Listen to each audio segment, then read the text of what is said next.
बच्चों को दुआएं, बड़ों को सलाम। फ़िज़ा है मेरा नाम, you are watching morning with Fiza. अच्छा नाज़रीन, होता ये है कि हम अपनी ग़िज़ा के बारे में सोच रहे होते हैं ना कि हमने आज ये खाना है, आज ये बनाना है। कोई हम गाड़ी में बाहर निकल रहे होते हैं और अगर कोई फल वाला खड़ा है, ऐसे लेके रेडी पे कोई सब्ज़ी खड़ा है, तो हम फ़ौरन डिसाइड कर लेते हैं हाय कैसी कैसी ताज़ा हरी हरी सब्ज़ियाँ हैं, ये लेके बनाएंगे, ये लेके खाएंगे। हाय इसका मौसम आ गया, ये फल भी आ गया, अच्छा ये भी बाज़ार में शुरू हो गया मिलना। हम फ़ौरन माइंड सेट कर लेते हैं, ठीक है कल लेकर आएंगे, अभी ये फल है घर में, ये ख़त्म कर लें ना, ऐसी चीज़ें। अब ये सारी चीज़ें मौसमी फल, मौसमी सब्ज़ियाँ जो कि हम सुनते आ रहे हैं कि खानी है, तो उसके बाद हमें हमारी सेहत में बड़ी अच्छी तरीके से जो है ना अच्छी चीज़ें जैसे कैल्शियम हो गया, कुछ प्रोटीन्स हो गई, कोई ऐसी चीज़ें जो है ना वो हमें मिलेंगी। मगर कुछ सब्ज़ियाँ ऐसी हैं जिनमें बहुत से ऐसे वाइटामिन या ऐसे मिनरल्स हैं जो नहीं होते और कुछ में बहुत ज़्यादा होते हैं। मगर अब बात ये आ जाती है कि जैसे घर के जो लोग हैं वो तो घर पे अपनी चीज़ें देख के कोई ना कोई सिनेरियो बना लेते हैं, जॉइंट फैमिली वाले, कपल रहने वाले। बट जो लोग हॉस्टल में रहते हैं ना, वो ये सब चीज़ें सब देख ही रहे होते हैं। उनके पास रखने के लिए कोई ऐसा इतना इंतज़ाम नहीं होता, उनके पास इतने बड़े किचन नहीं होते हैं, उनके पास इतने बड़े कोई कैबिनेट नहीं होते, उनके पास इतने बड़े बड़े डीप फ्रीज़र फ्रिज नहीं होते जैसे घर की एक लाइफ होती है। तो और फिर उनके पास टाइम भी नहीं होता। अब इन सब सिचुएशंस की वजह से ना तो उनकी सेहत बहुत डाउन जा रही होती है। आपने देखा पढ़ने वाली बच्चियाँ होती हैं, पढ़ने वाले बच्चे होते हैं, मगर वो कुछ ग़िज़ा सही नहीं ले पाते जिसकी वजह से उनका वेट कम होना शुरू हो जाता है, बच्चे फाका ज़्यादा होना शुरू हो जाते हैं।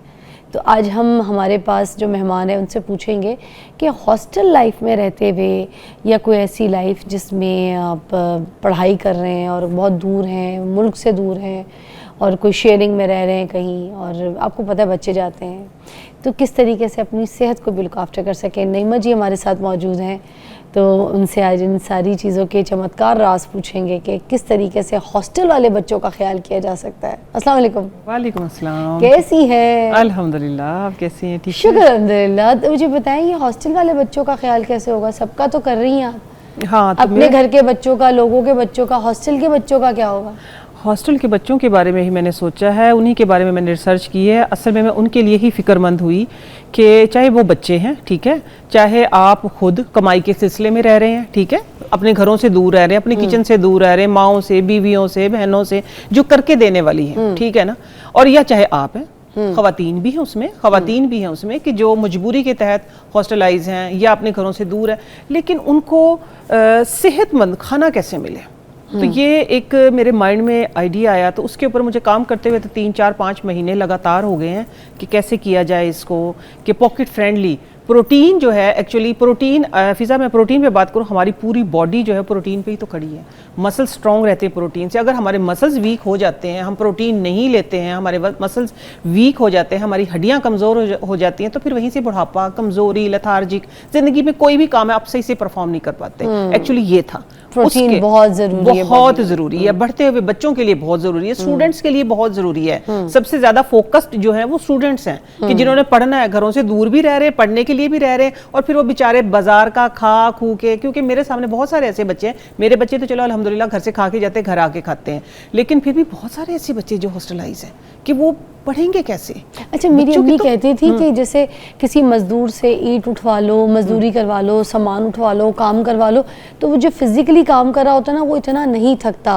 वो जो बच्चे बैठ के पढ़ रहे होते हैं, वो जो दिमागी हालत होती है ना उनकी, वो सारा फोकस लगा हुआ होता है और सारी एनर्जी जो है ना उनकी लगी हुई होती है, जिसमें वो पढ़ाई में चीज़ें समझ रहे होते हैं, याद कर, वो बच्चे ज़्यादा जल्दी थक जाते हैं, ज़्यादा जल्दी थकते हैं, और फिर उनको खुराक भी सही ना मिले। हाँ। तो आज फोकस टोटली ये है। तो आज का जो मेरा टॉपिक है, असल में जो वर्ड जो मैं यूज करूंगी वो होगा कि प्रोटीन जो है वो आपकी पॉकेट में, प्रोटीन आपकी पॉकेट में होगी। आप चलते फिरते प्रोटीन कैसे ले लेंगे, और वो भी असली, ओरिजिनल, ठीक है, कोई आर्टिफिशियल नहीं बनाया मैंने। आपको पता है मेरा जो वास्ता है वो नेचर से है, मेरा स्लोगन जो है बैक टू नेचर है। तो मैंने नेचर पे रह के ही, क्योंकि इतने दिन मुझे सिर्फ इसलिए लगे कि मैंने कहा नेचर पे रह के ही मैं कुछ ऐसा, कुछ नया, कुछ ऐसा पॉकेट फ्रेंडली भी हो, आपकी कैटल फ्रेंडली भी हो, ठीक है, आपका किचन फ्रेंडली, आपका टाइम फ्रेंडली, ऐसी चीज मैंने बनाई है कि जो आप, मैं कहूँगी कि जो प्रोटीन है वो आपकी पॉकेट में, पॉकेट से मतलब ये है कि आपको टाइम भी नहीं लगना और यूं झटपट जिस तरह पॉकेट से निकालते हैं ना, ये लें और ये चीज दे दें, ठीक है ना, वो आप जहर खरीद रहे होते हैं बाहर से, वो आप अनहेल्दी चीजें खरीद रहे होते हैं। वो अब पॉकेट का मतलब सिर्फ एक सिंबल है कि आपकी पॉकेट में, आपकी सेहत आपकी पॉकेट में है। प्रोटीन का तावीज पॉकेट में रखे, प्रोटीन का तावीज आप पॉकेट में रख सकते हैं। तो ये था कि मैंने खास तौर पे जो सोर्स, जो सबसे बड़ा सोर्स है प्रोटीन का, वो देखिए दालें हैं, ठीक है। जो लोग गोश्त नहीं खा सकते, गोश्त तो है ना प्रोटीन के लिए, अंडे हैं प्रोटीन के लिए, दूध लेते हैं हम कैल्शियम के लिए, लेकिन मैंने प्रोटीन को फोकस किया है कि जो हमारी बॉडी के लिए बहुत ज़रूरी है। तो आप दालों से कैसे ले सकते हैं? दाल सिर्फ और सिर्फ आप 2 मिनट में बनाएंगे, 2 मिनट में, सिर्फ आप घड़ी में टाइम देख के 2 मिनट में दाल, इधर आप तैयार नहीं होंगे, इधर आपकी दाल बन जाएगी। आप चेंज नहीं करेंगे हॉस्टल वाले बच्चे, इधर आपकी दाल बन जाएगी, ठीक है। हाँ जी, इधर आपकी दाल बन जाएगी। आप कैटल के अंदर, जो हॉस्टल में, ऑफिस में, यहाँ तक कि आप ऑफिस में बैठे हैं, आप ऑफिस में बैठे बैठे, इधर बैठे बैठे आप अपनी इधर कैटल लगाएं, इलेक्ट्रिक कैटल, और आपकी दाल तैयार हो जाएगी। और दाल भी ओरिजिनल, असली, आपके सामने लाइव में बनाऊंगी, आप लोगों को बनाना भी सिखाऊंगी। इसलिए कौन सी दालें देखिए, दाल इसके अंदर है, चने की दाल है, माश की धुली, जी जी जी, चना भी 2 मिनट में। माश की दाल है, इसके अंदर मैंने डाली है मूंगी की दाल, ठीक है। मूंगी की दाल की उसकी तासीर ठंडी होती है। इसके अंदर सबसे ज्यादा जो प्रोटीन होता है, प्रोटीन 20 to 25% जो होता है वो माश की दाल में होता है, 20 to 24% जो होता है वो मूंगी की दाल में होता है, और इसके जो चने की दाल है उसमें 15 to 20% होता है। तो ये मैंने एक कॉम्बिनेशन बनाया। इसके अलावा आप कोई भी दाल बना सकते हैं, कोई मसला नहीं। आप साबुत मसर बना लें, आप मसर की जो धुली हुई दाल होती है वो बना लें। लेकिन मैं आप लोगों को ना एक आइडिया दूंगी, एक रेसिपी दूंगी कि आप सब, खास तौर पे उन माओं को भी दूंगी कि जिनके बच्चे, क्योंकि हमारी ना देखने में, मेरे प्रैक्टिस में जो बात आई थी, जो मेरे देखने में आई थी कि मेरे कजन्स दूर के इधर रह रहे थे, लाहौर में रहते थे, हॉस्टल में, गांव से आ रहे हैं, कहीं से आ रहे हैं, तो वो मेरी चाचियाँ, मेरी मामियाँ पता क्या करती थी, भाभियाँ, वो इतने दिन उन्होंने कंटेनर लिए हुए थे, तो मुख्तलिफ तरह की सब्जियाँ बना कि वो भी जाहिर सी बात है ये चाहती थी कि बच्चे इससे बचें बाहर के खानों से। तो इतने बड़े बड़े ना डब्बे भर भर के, छोटे छोटे कंटेनर वाले, मुख्तलिफ तरह की सब्जियां हैं, गोश्त हैं, कबाब हैं, ये वो, ठीक है, बहुत अच्छा, ये भी मुझे अच्छा लगा था। मैंने कहा एटलीस्ट बाजार के खाने से तो बचते हैं ना। एफर्ट भी है, हाँ। फिर वो क्या होता था, कहती थी कि अक्सर खाने ना बच जाते हैं क्योंकि इनको उलझन होती, फ्रीजर से निकालना है, जहाँ पे रखवाते थे, हर जगह पे तो फ्रीजर अवेलेबल नहीं है, आपको कभी कभी तो अपने हालात के मुताबिक एक रूम में ही रहना पड़ता है। तो उस रूम में रह के, उस एक चारपाई पे रह के भी आप हेल्दी कैसे रह सकते हैं, मैंने सिर्फ उस पे गौर किया। क्या बात है। मैंने उस पे गौर किया कि हम अपनी पूरी स्टूडेंट, देखिए सबसे ज्यादा जो हमारा तबका है, जो हमारी यूथ है, यूथ को आपने हेल्दी कैसे रखना है, यूथ को आपने स्ट्रॉन्ग कैसे रखना है, जिसके ऊपर हमारा पूरा माशरा जो है वो बिल्ड करता है। दिमाग को ग़िज़ा मिलेगी तो दिमाग को ग़िज़ा मिलेगी तो दिमाग चलेगा ना। अल्लाह का शुक्र है ग़िज़ा खाती हूँ तो ये चलता है। ये चला चला के मैंने आप लोगों के लिए टाइम निकाला। सेकंड में जो चीज़ मैं आपको बताऊं कि आज एक सब्जी पे बात करूंगी, ये तो प्रोटीन पे है, दालों पे है, ठीक है। आज एक सब्जी पे बात करूंगी, वो सब्जी ऐसी है कि जो अब से 2 महीने, अच्छा, ये वाली सब्जी का आप मुझे ब्रेक के बाद बताइएगा, फिर उसके बाद हम वहाँ पे जाएंगे, ठीक है। तो वो सारी चीज़ें आपने वैसे वहाँ पे बतानी है ना, ठीक है। ब्रेक के बाद आइए, फिर आपको पॉकेट प्रोटीन जो है वो कैसे मिलेगा अपनी पॉकेट में, जानते हैं।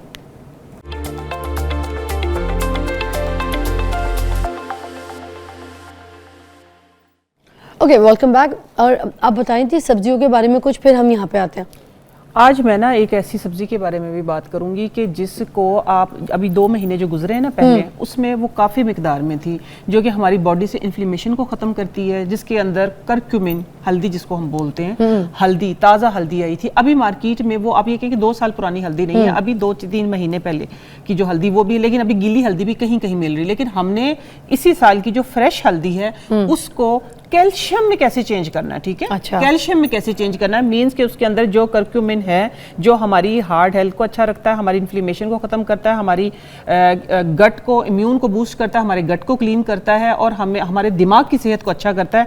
उसके अंदर होता है 5 to 6% करक्यूमिन हल्दी के अंदर, लेकिन हम उसको डबल कैसे करेंगे, ठीक है। और उसके अंदर फिर वो कौन सी चीजें ऐसी मिलानी है आपने, एक खास प्रोसेस है, वो अभी आपके शो में ही मैं इंशाल्लाह आपको दिखाऊंगी, बताऊंगी, और फिर आगे आप लोगों ने कैसे करना है वो भी आपको कंप्लीट गाइड करूंगी। अभी मैं आती हूँ आपकी पॉकेट, जो आपका प्रोटीन जो है वो आपकी पॉकेट में कैसे। अच्छा, और ये हल्दी इस्तेमाल क्यों करनी है और किन लोगों को करनी है?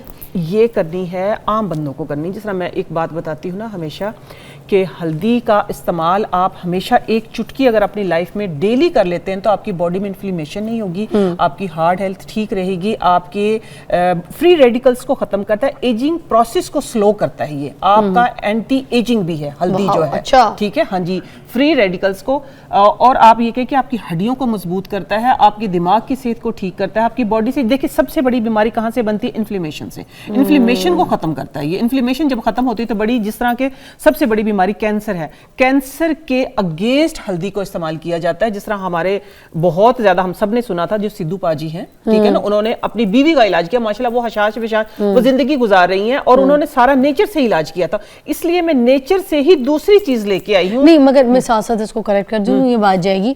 बाद में उनका पता चला था कि वो मेडिकल इलाज भी करवा रहे थे, हॉस्पिटल्स भी जाते थे, उनकी प्रॉपर मेडिकेशंस के साथ ट्रीटमेंट भी हो रही थी। फिर ये ना हो कि कोई उनकी पाजी वाली बात सुन के सिर्फ जो है ना डॉक्टर्स के पास ना लेके जाए और सिर्फ ऐसे हर्बल चीजों से इलाज करें। वो साथ साथ दोनों चीजें उन्होंने की। ठीक है, आपने बिल्कुल ठीक बात की है। मैं ये कह रही हूँ कि जिसको कैंसर है उसके लिए मैं नहीं बता रही, अगर आप उसको डेली यूज करते हैं तो आपको इन्फ्लेमेशन बॉडी में होगी नहीं। ठीक है, उन्होंने एंटी इन्फ्लेमेशन बताया था, ठीक है ना, जाहिर सी बात है ट्रीटमेंट तो वो करवा रहे थे। ट्रीटमेंट तो आप भी अगर खुदा ना खासा सीवियर कोई प्रॉब्लम तो डॉक्टर के पास तो जाना चाहिए, डॉक्टर के पास तो जाना चाहिए। देखें यहाँ पे हमारे पास जितने माहिर लोग आते हैं वो आपको ये रेकमेंड करते हैं। डॉक्टर किस लिए बैठे हैं ना, डॉक्टर बड़ी बात जाना चाहिए, सीवियर है तो डॉक्टर के पास। लेकिन अगर आप नेचर के करीब रहते तो फिर आप डॉक्टरों के पास भी इंशाल्लाह नहीं जाएंगे। हम इस पे बात करते हैं, ठीक है। तो हल्दी पे आज जो मैं फार्मूला आप लोगों को इसके बाद जो हल्दी का फार्मूला बताऊंगी वो बहुत ही अनोखा, बहुत ही जदीद, पाकिस्तान में पहली बार आज मैं बना रही हूँ, इंशाल्लाह मेरे बाद आप सब बनाएंगे। ठीक है, पाकिस्तान में आज पहली बार मैं बना रही हूँ, मेरा दावा है। क्योंकि रेसिपी आपकी ये बनाई, आप बनाएंगी, आप तो फिर सारे बनाएंगे। ये बताया भी नहीं, नहीं ये बताया भी नहीं किसी ने, दावा इसीलिए मैंने किया। अच्छा, हाँ, ये दावा मैंने किया। इंशाल्लाह अब बनाएगा पूरा पाकिस्तान और हेल्दी भी हो जाएगा। चलिए जी, अब स्टार्ट करते हैं हम, ठीक है। बिस्मिल्लाहिर्रहमानिर्रहीम। ये चीजें मैं आपको पकड़ाती जाऊँ, ये वाली है नहीं? हाँ, पहले हम बताते हैं। ये देखिए दालें दिखा दूं मैं आप लोगों को, ये दालें नजर आ रही है ना सारी, मैं आपको इसके अंदर निकाल के दिखाऊंगी। ये मूंगी की दाल है, ठीक है। मूंगी के नीचे ये माश की दाल आ गई है, धुली हुई नजर आ रही है ना, इसके नीचे ये चने की दाल आ गई है, ठीक हो गया। ये दालें सारी आ गई। इन दालों को मैंने क्या किया है कि सिर्फ जिस तरह स्टोर में से कोई इसके ऊपर प्रिजर्वर ना लगा हो या कोई और डस्ट वगैरह ना हो, तो इसको मैंने कपड़े पे डाल के इसको अच्छे तरीके से साफ कर लिया। अच्छा। ठीक है, अच्छे तरीके से मैंने इसको साफ कर लिया। धोने की जरूरत नहीं है? नहीं, धोने की जरूरत नहीं, भिगोने की जरूरत नहीं है। अच्छा, नहीं, कुछ भी नहीं, ना धोया ना भिगोया ना कुछ नहीं किया। हाँ। ठीक है, ये मैंने क्या किया है, डायरेक्ट पैन के अंदर इसको इस तरीके से डाल दिया। बिस्मिल्लाहिर्रहमानिर्रहीम। ठीक हो गया। इसको हम अब सिर्फ चम्मच का आप कहें कि 8वां हिस्सा सिर्फ हम इसके अंदर घी, ऑयल जो आपके पास है, ये देसी घी है, ठीक है, ये इतना सा आपने सिर्फ घी डालना है इसके अंदर। ये सही है, सिर्फ ये घी जाएगा, तो ना होने वाला, ना होने वाला।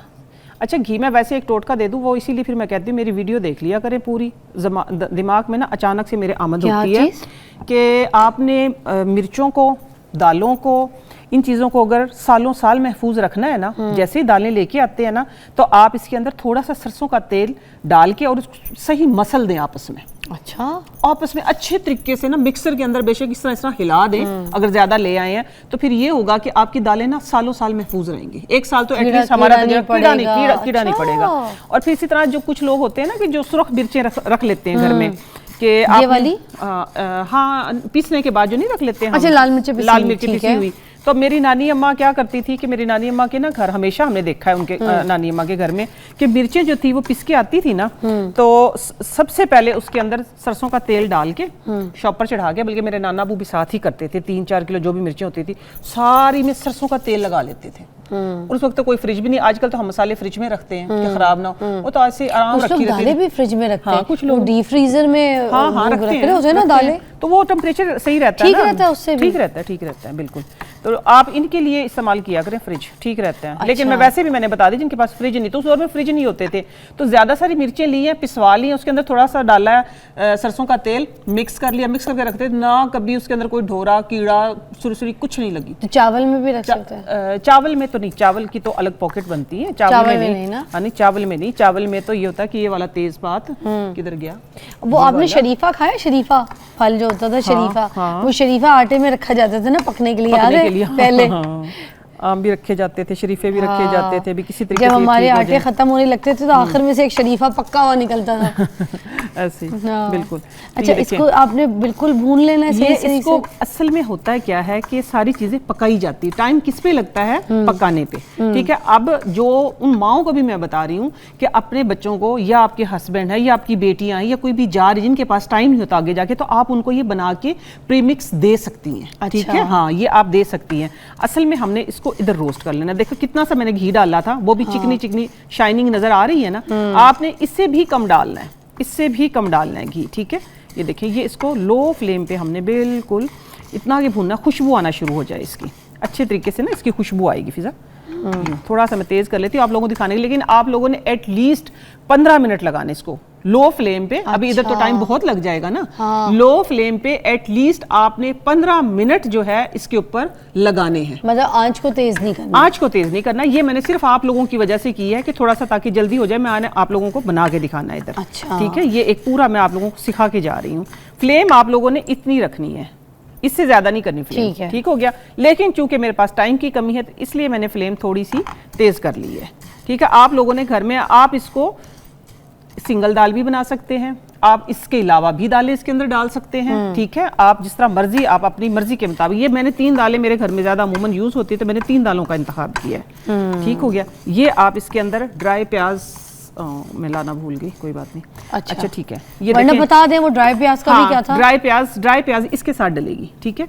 ये जो चीज़ है, अब मैं ये इतने भून रही, मैं आपको ये दिखा दूं। फिजा देखो, ये है लाल मिर्चें, ये है एक तेजपात, ये इतनी सी दारचीनी, तो इसके अंदर बाकी कोरिएंडर, साथ में है जीरा, जो गरम मसाला हमारा होता है। अच्छा, काली मिर्च, साबुत सारा खड़ा गरम मसाला। साबुत सारा खड़ा गरम मसाला। अच्छा। ये हल्दी है इसके अंदर जिंजर पाउडर है और है लहसुन पाउडर, अच्छा। ठीक हो गया। ये सारी चीजें, अब देखिए ये इसकी आपको दाल की भुनी भुनी खुशबू आना आ शुरू गई, हो गई है अब ना? आ गई पहले, अब हाँ। आ गई है ना। अब हमने क्या करना है, ये मसाले भी इसके अंदर ऐसे डाल देने हैं, ओके, ठीक हो गया।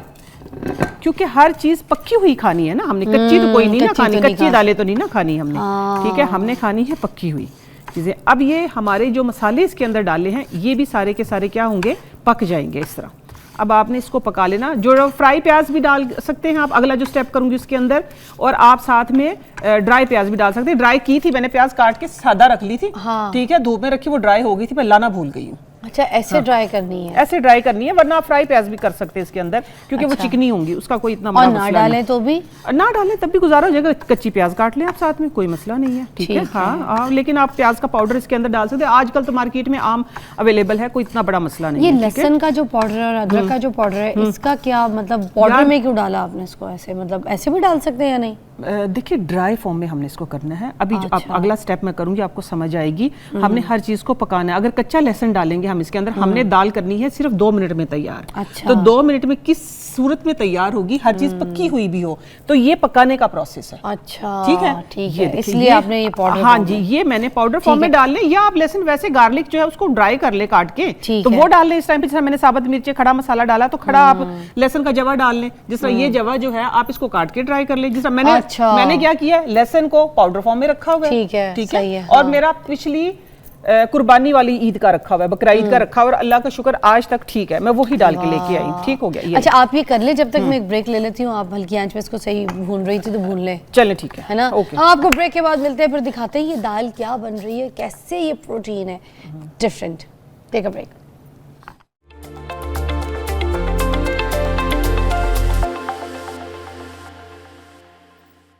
Welcome back. और यहाँ पर बन गए हैं, ये बन गई है अच्छे तरीके से। आपको खुशबू आ गई होगी ना इसकी, ये देखें, ये नजर आ गया है ना सारे मसालों अब की भी आपको ये नजर आएगा। गई है। देखें, ये आपको मैं सिर्फ इसलिए नहीं धोके लेके आई थी, मैंने कहा मैं आप लोगों को दिखाऊंगी। ये नजर आ रहा है इसके अंदर, ये सारा ये मैंने प्रीमिक्स ही इसका बनाया था। ये देखें, सारा का सारा ये मैं हाथ पे आपको निकाल, ये डालें ये, ठीक हो गया। ये अब आपके सामने ही बनेंगे। बिस्मिल्लाहिर्रहमानिर्रहीम। आप इसको करें इस तरीके से। अच्छा, आप अपने बच्चों को, हाँ जी, ये मुझे खुशबू इतनी अच्छी आ रही है, मुश्किल से ढक्कन दिया है मैंने। चलो जी, बिस्मिल्लाहिर्रहमानिर्रहीम।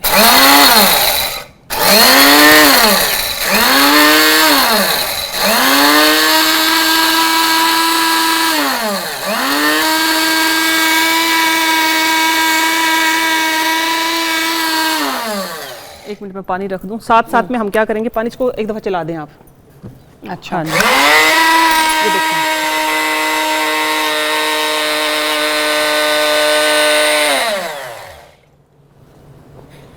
देखिए मिक्स हो गई है। देखते हैं। ये पाउडर बन गया। ये पाउडर बन गया, ठीक है। ये आपका प्रोटीन पाउडर बन गया असली।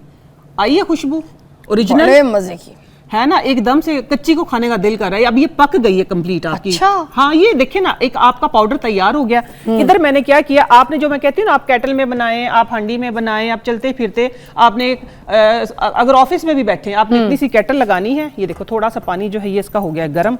अब क्या करूंगी इसके अंदर मैं, ये जो है बिस्मिल्लाह, आप देखिएगा आप लोगों के सामने ही चलते फिरते। ये थोड़ा सा भूनने में टाइम लगा है, वरना पकाने का टाइम सिर्फ क्या होगा इसका, सिर्फ 2 मिनट। और ज्यादा चाहिए भी नहीं मुझे इसके लिए ना, ये फिजा इतनी सी चाहिए मुझे। ये चल भी रहा है? नहीं नहीं नहीं अभी नहीं, इसको मिक्स करेंगे। चलाऊं मैं चूल्हा? हाँ चला दे।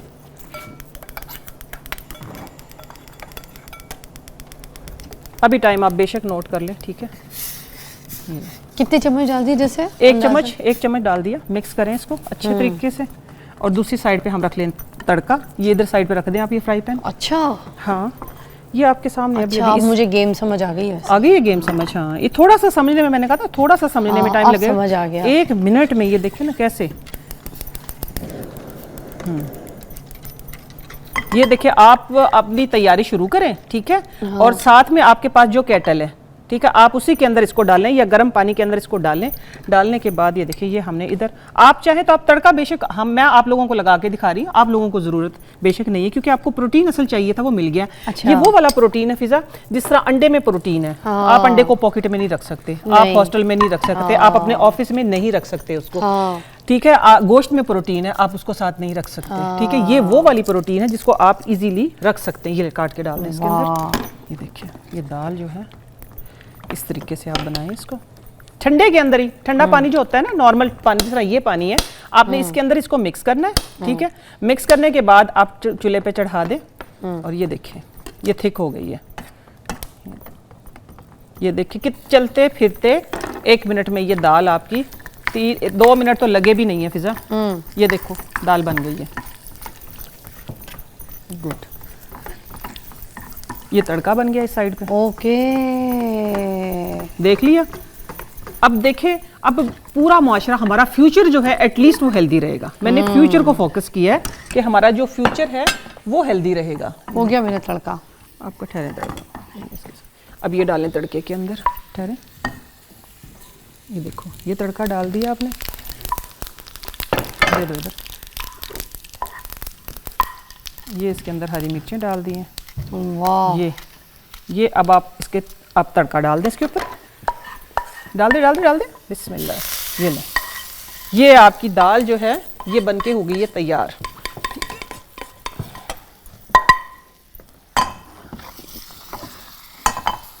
ये लें जी, अरे वाह, दाल तैयार हो गई है। कितना टाइम लगा? सिर्फ 1 मिनट। वाह, सिर्फ 1 मिनट। अभी तो मैंने थोड़ा सा ज्यादा डाल दिया, आप चाहें तो एक इसके अंदर, इस तरह हाफ लीटर है, जैसे लेट से ये हाफ लीटर, थोड़ा सा निकालो इसके अंदर, नमक वगैरह कम होगा। खुशबू आ रही है ना इसकी खुशबू आ रही है। थोड़ा सा इसको निकालो इधर साइड पे। ये देखें, ये धनिया का बाइट डाल दिया इसके ऊपर हमने। तो आप अपने हॉस्टल में, अपने जहाँ पे दोस्तों में, आप जहाँ कहीं भी हैं, आप इसको एंजॉय कर सकते हैं। नमक कम ज़्यादा, मसाले कम ज़्यादा आप अपने हिसाब से डाल सकते हैं, कर सकते हैं। आप जिस तरह चाहे इसको एंजॉय करें। आप एक साइड पे दाल, एक साइड पे चावल दम पे रखे, दूसरी साइड पे ये प्रीमिक्स जो है ये इसको मिक्स किया और आपने 1 सेकंड में इसको तैयार कर लिया, ठीक है। आप इसको मैं अभी भी कर दूंगी। अगर लेट से आपकी हो गई थोड़ी सी थिक, ये आप इसको इस तरह करें, ये आपने 15 मिनट इसको भूनना है। इसका कच्चापन जो है वो खत्म करना है, ठीक हो गया। हाँ, अब इसके ऊपर आप चाहे ये तो बहुत मजे से खा सकते हैं बच्चे। हाँ, अच्छा, ये क्या कर रही है? ये देखिए गाढ़ी हो गई है ना दाल। हाँ, तो वो अच्छी लग रही है वैसे। हाँ, नहीं, मैं वैसे एक एग्जांपल दे रही हूँ बच्चों को। अगर पतला करना है तो हाँ, ये देखें, ये इसके ऊपर नींबू डाल दिया। हाँ, तो ये हलीम ही लग रही थी वैसे। हाँ, हलीम टाइप मीन्स कि हमने प्रोटीन, मैंने कहा है कि गोश्त आप साथ नहीं रख सकते, अंडे आप साथ नहीं रख सकते हैं। ये दालें अगर आपके पास रखी तो रात को आपने भिगोनी, सुबह आपने पकानी है, वही मसले। ये अब मैंने आप लोगों को एक सोल्यूशन दे दिया है कि आप हेल्दी किस तरीके से रह सकते हैं, अपने बच्चों को, आपके बच्चे आपका फ्यूचर, अपने फ्यूचर को आप हेल्दी कैसे रख सकते हैं। अच्छा, हमने इसमें नमक नहीं डालना? हाँ, नमक डाल लें, अगर कम है तो कोई इशू नहीं है, कोई अगर आपको नमक कम लग रहा है, नमक कम है तो आप डाल सकती है नमक, नमक दे देती हूँ आपको। ओके, ठीक है, ये देखें इसमें नमक नहीं है। हाँ नमक नहीं, हाँ नमक दें, उसके अंदर से नमक रखा है, एक छोटा सा वो रखा होगा। एक ब्रेक लेते हैं, ब्रेक के बाद हम आपको अच्छा, अब ये दोबारा देख करते हैं। हाँ ये देखें,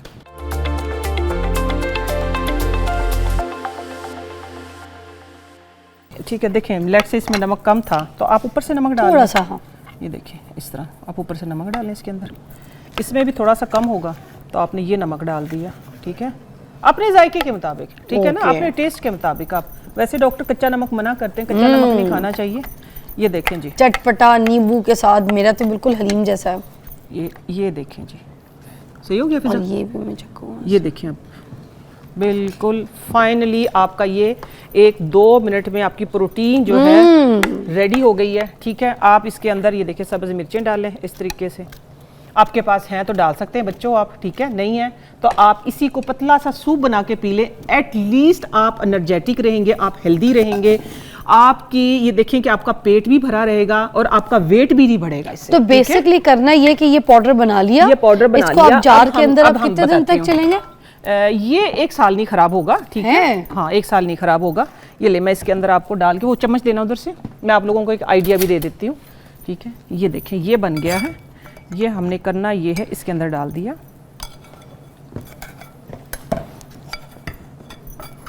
अच्छा, नमक वगैरह भी इसी के अंदर डाल दिए, सारी चीजें, हाँ, सिर्फ आपने पानी ठंडे पानी में मिक्स करना है इसको, ठीक है। गर्म पानी में अगर मिक्स करेंगे ना तो इसकी गुठलियां बन जाएंगी। अच्छा अच्छा अच्छा, ये देखें ना, ये बंद कर दूं?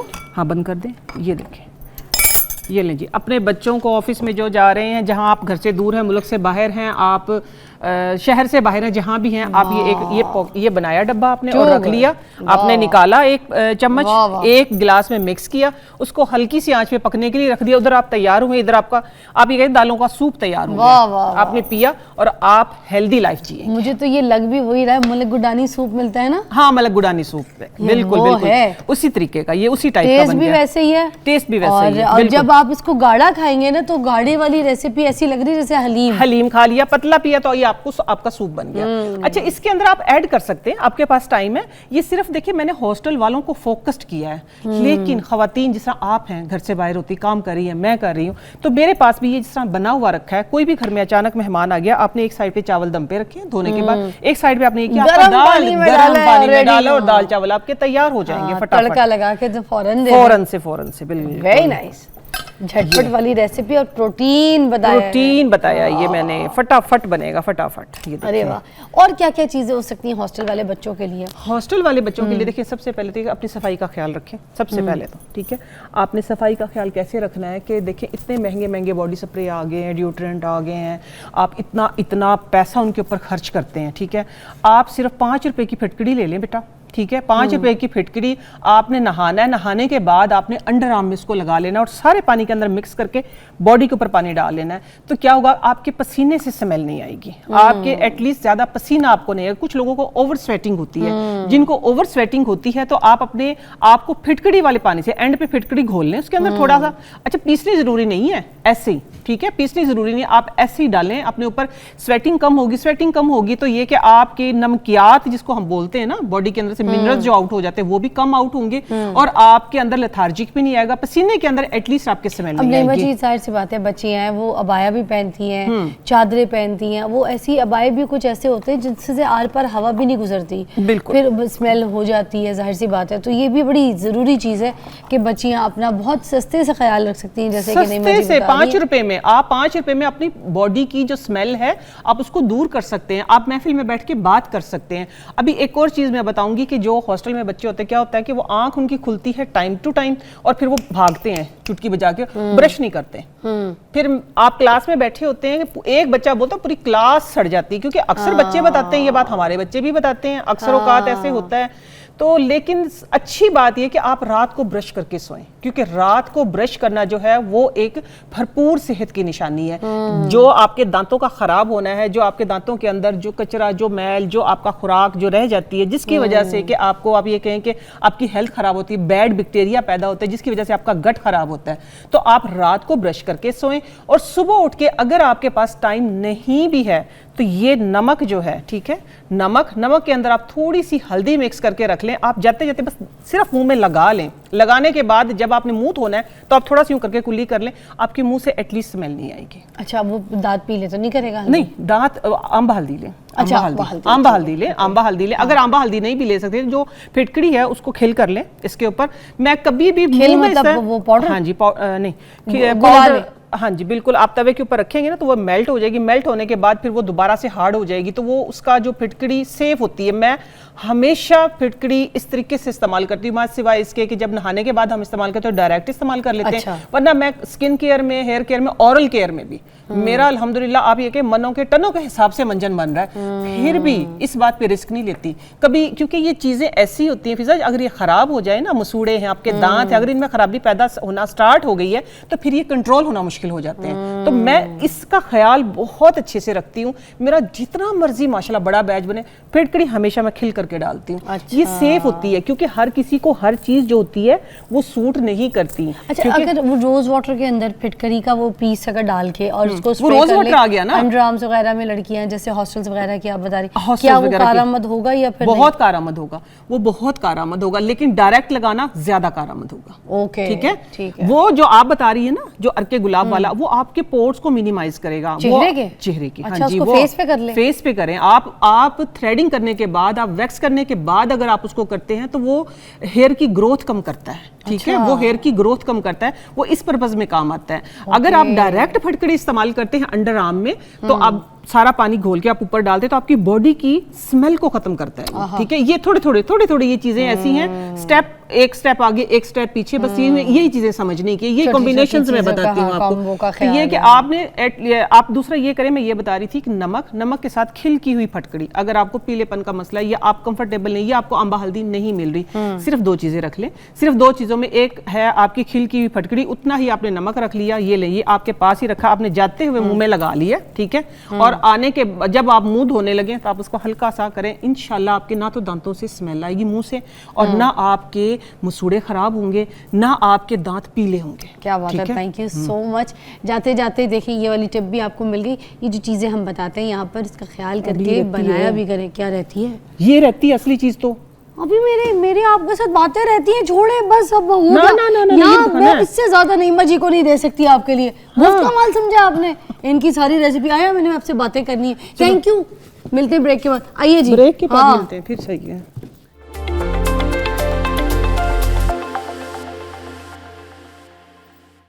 Welcome back, you watching morning with Fiza. नाज़रीन, अब हम देखें, बात करना चाह रहे थे कि जैसे ज़माना बहुत चेंज हो गया है।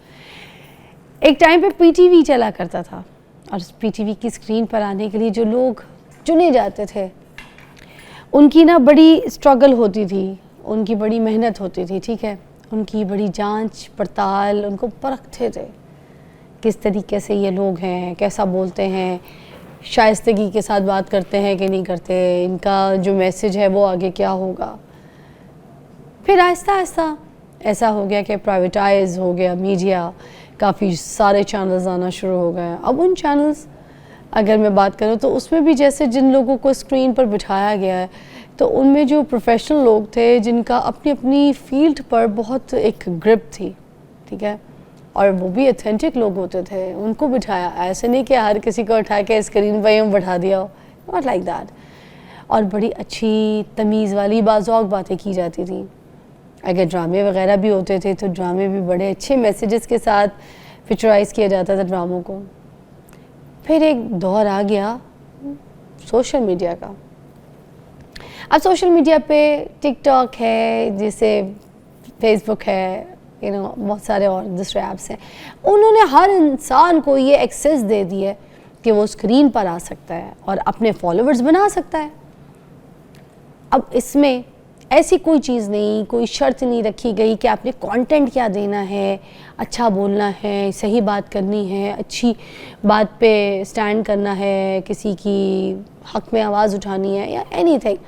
बस जिसके हाथ में जो मोबाइल आ गया, उसका जो दिल किया उसने वो वीडियो बनाई, अपना जो किया पांचा का दिल करके जो बोला, किसी के साथ बदतमीज़ी की, किसी पे बहुतान लगा दिया, किसी के लिए गालम गलौज कर दी, किसी की ज़ात के ऊपर बात करना शुरू कर दी और बिला वजह किसी की ज़ात पे बात कर करके व्यूज़ बना के तो पैसा बना लिया। अब उस पर किसी ने क्या किया कि अपने कोई घर के मामला दिखा दिखा के, ठीक है, अपनी फैमिली की, घर की एक एक कमरे की सिचुएशन दिखा दिखा के, मेरी आज किसके साथ लड़ाई हो गई, मैं कब कितने बजे बाहर गया था, मेरी अम्मी ने मुझे क्या खिलाया, फिर मैं किसको जाके तू तड़ाक करके आया हूँ, ठीक है, मैं आज अपनी नानी के घर जा रहा हूँ और आज मैं अपने ससुराल जा रहा हूँ, और नीचे 3-4 मिलियन लोग देख रहे हैं कि वो अपनी नानी के घर जा रहा है।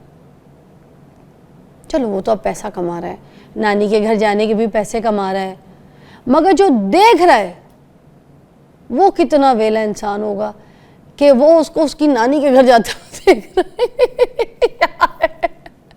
मतलब हमारे पास इतना टाइम क्यों है कि हम किसी की नानी के घर के हालात देख रहे हैं या फिर उसको नानी के घर जाता देख रहे हैं? भाई क्यों देख रहे हैं हम इतने वेले? मतलब टाइम इज़ मनी।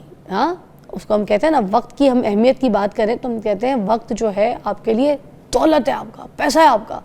तो आप इतने वेले कि आपके पास कुछ भी नहीं है, कक नहीं है, ज़ीरो है। तो फिर इस पे बात करते हैं आज, क्योंकि देखें हमने तो उन लोगों को अपना हीरो बना लिया।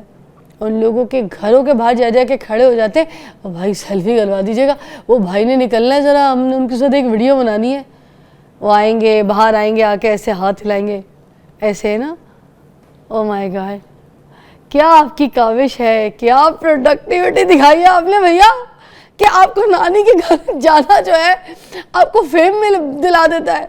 इस पे बात करेंगे, लेट्स टॉक, कम ऑन। मेरे पास मौजूद हैं हसन रज़ा। कैसे हैं हसन रज़ा? अल्हम्दुलिल्लाह, ठीक ठाक। और ये ट्रेनर है सोशल मीडिया के, तो एक्सपर्ट भी है सोशल मीडिया के। तो इन्हीं से पूछते हैं फिर, ये जो दौर हम देख रहे हैं, ये क्या देख रहे हैं भाई, क्या देख रहे हैं, मुझे बताइए। फिजा, ये काहे का दौर है ये? बहुत ही इंपॉर्टेंट टॉपिक है। और आपको याद है हमारे साथ पहले भी सेशन हुए तो हम डिफरेंट कैटेगरीज डिस्कस करते रहे। याद है मिस्टर चुक्कू हमने डिस्कस किया, डिफरेंट लोग जो ऑफिस में होते हैं। तो आज भी मैंने कहा जब हम सोशल मीडिया की बात करते हैं तो किस तरह के लोग जो हैं वो सोशल मीडिया पे पाए जाते हैं, हम उसके ऊपर बात करेंगे। देखें, मैंने कुछ कैटेगरीज जो है ना वो बनाई है। जैसे फिज़ा हमारी पहले भी कैटेगरीज हुई थी, वो हम उस पर डिस्कस करते थे। सबसे पहले कैटेगरी जो आपको सोशल मीडिया पे नज़र आएगी ना, खुश रहने वाले लोग, जो हमेशा खुश रहेंगे लेकिन एक्चुअल ज़िंदगी में ये खुश नहीं होंगे। इनकी ज़िंदगी में स्यापे पड़े होंगे, लड़ाइयाँ पड़ी होंगी, ये एक दूसरे से लड़े होंगे, झगड़े होंगे, लेकिन सोशल मीडिया पे क्या दिखाना है कि हम बहुत खुश हैं, हम खुश हैं, हम खुश रहेंगे, लेकिन एक्चुअल ज़िंदगी में वो खुश नहीं हैं। तो पहली जो कैटेगरी है वो है खुश नज़र आने वाले लोग लेकिन एक्चुअल ज़िंदगी में वो खुश नहीं है, लेकिन क्योंकि हमारे ऑडियंस देखना चाहते हैं उनको तो वो दिख रहे हैं। दूसरी कैटेगरी जो है ना वो है मोटिवेशन के सुल्तान। ऐसी कैटेगरी है कि ऐसे ऐसे पोस्टर लगाएंगे कि कहेगा बंदा, वाह यार ये क्या मोटिवेटर है यार, यार ये तो छा गया यार, इसकी पोस्ट देख के तो मैं कहता हूँ मोटिवेशन हो जाती है। लेकिन एक्चुअल ज़िंदगी में वो अपनों को डीमोटिवेट कर रहे होंगे, अपनों के साथ प्रॉब्लम क्रिएट कर रहे होंगे। एक सच्चा वाक़या आपसे शेयर करना चाहता हूँ। आपके पास भी एक बहुत अच्छे मोटिवेशनल स्पीकर आते हैं, मैंने उनके साथ कुछ अर्सा काम किया, उनके साथ रहा, उनके साथ मैंने देखा कि क्या है। अल्लाह की कसम एक्चुअल ज़िंदगी में वो जो हैं वो सोशल मीडिया पे वो नहीं है, लिटरली वो नहीं है। मैं आपको एक वाक़या सुनाता हूँ, आपको समझ आएगी कि यार ये हसन रज़ा क्या कह रहा है। सोशल मीडिया वो मेरे पास आते हैं और आप नाम नहीं ले रहे, मुझे बताएं तो सही वो कौन है जो मेरे पास आते हैं। और वो एक्चुअली उनको पता चल जाएगा कि वो कौन है। उनको पता चलने का क्या फायदा, हमें पता चलना चाहिए ना कि वो मोटिवेशन स्पीकर नहीं है। जिन्होंने मोटिवेशन की बुनियाद रखी है। आप बुनियाद नहीं, आप उनका नाम बताएं। नाम नहीं मैं लेना चाहता। ये क्या बात कर रहे हैं आप? और मैं आपको बताता हूँ हुआ क्या बात हुई। नहीं, मैं आपको बताता हूँ, आपको बहुत बड़े मोटिवेशनल स्पीकर हैं, मैं आपको बताता हूँ, आते भी हैं। अब होता बड़े स्पीकर हैं मगर नाम नहीं बता रहे मुझे। देखें ये क्या फायदा, भाईजान देख लें। नईमा जी जा रही, मैं उनको बाय बाय भी कर रही थी साथ साथ, मगर खुदा के लिए नाम भी बता दें आप हमें। नहीं, मैं पहले हम स्टोरी सुन लेते फिर मैं आपको बताता हूँ कि क्या है। अच्छा देखें, तो मुझे ज्यादा मजा आएगा अगर आप नाम पहले मैं बताएंगे। पहले आपको ना पहले बताता हूँ कि क्या और है। मुझे पता होना चाहिए कि कौन ऐसे हैं मोटिवेशनल ऐसे आ गई है समझ। अक्सर अच्छा उनको आ गई है। अक्सर जो है ना वो टॉक जो है ना वो करते हैं, आके बताते हैं कि जी मोटिवेशन ऐसी होनी चाहिए, ऐसा रहना चाहिए। अब मैंने जब उनके साथ काम किया, मैंने देखा कि यार इनके पर्सनल लाइफ में तो खुद बड़े मसले मसाइल हैं, खुद बड़े इश्यूज हैं। अच्छा वो लोगों को कह रहे हैं कि डिप्रेशन कम करो, चीज़ें कम करो, खुद जो है वो डिप्रेशन की गोलियाँ खा रही हैं, खुद जो है वो खुद मेडिकेशन पे हैं। वो कह रही हैं कि जी जो इन्वायरमेंट है, आप वर्क लाइफ बैलेंस ऐसे होनी चाहिए, खुद की वर्क लाइफ बैलेंस डिस्टर्ब है।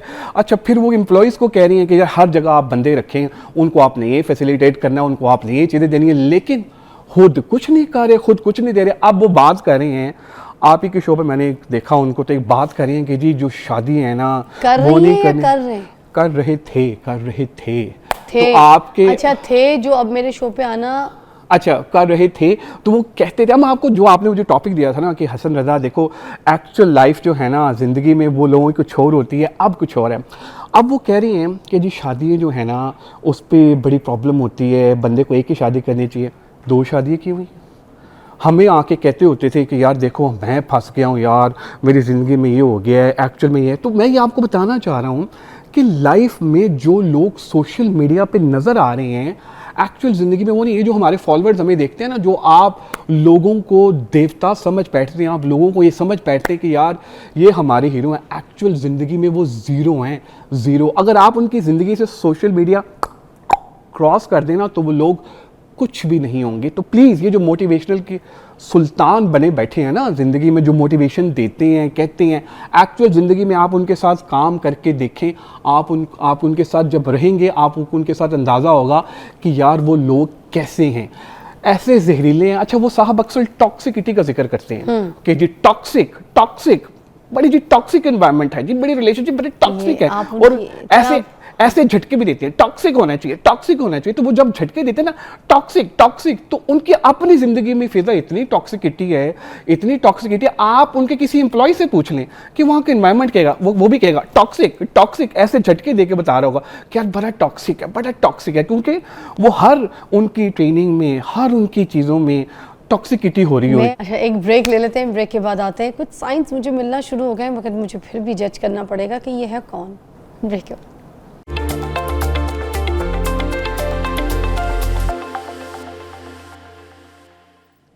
अब हम यूट्यूबर्स के हवाले से ज़रा बात करते हैं। व्लॉगिंग हो गई, ठीक है, और रोस्टिंग, डबल मीनिंग बातें, जूम आईने बातें, ये कौन लोग हैं जो इस तरह से आ गए हैं और इनको स्क्रीन मिल गई, इस तरह फेमस होना चाह रहे हैं? क्या कमाल आपने बात की। एक हमारे बहुत बड़े यूट्यूबर हैं रजब भट्ट साहब, जो उनका मैं नाम ले लेता हूँ। तो एक दफ़ा हमें किसी इवेंट पे चले गए। अच्छा मैंने कभी ज़िंदगी में रजब भट्ट को देखा नहीं, ना मैं जानता हूँ उनको। तो हमारी, क्योंकि हम लिंक्डइन इन्फ्लुएंसर्स, हमारी तरह कॉर्पोरेट की कम्युनिटी है तो हम अलग हैं, तो हम लिंक्डइन इन्फ्लुएंसर्स इकट्ठे हो गए।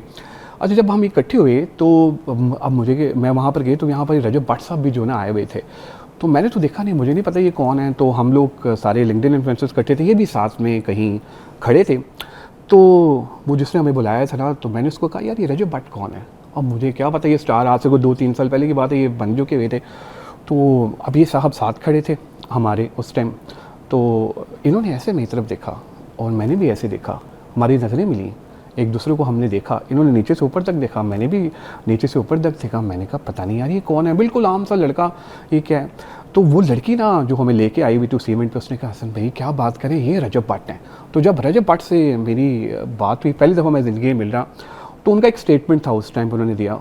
तो वो कहते कि यार सर आपका कसूर नहीं है, असल में ना हमें पढ़े लिखे लोग नहीं देखते हैं।